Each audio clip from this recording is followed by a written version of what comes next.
అమ్మా చందనమే పూసిన ఒళ్ళు చూడు, అమ్మా పున్నమి పుట్టిల్లు ఆ కళ్ళు చూడు, అమ్మా ముక్కోటి మెరుపులా మోము చూడు, అమ్మమ్మ ముగ్గురమ్మల మూల పుటమ్మ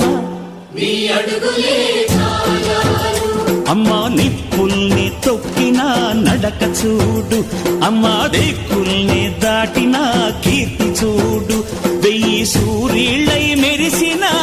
శక్తిని చూడు, మనుషుల్లో దేవుడి భక్తుని చూడు.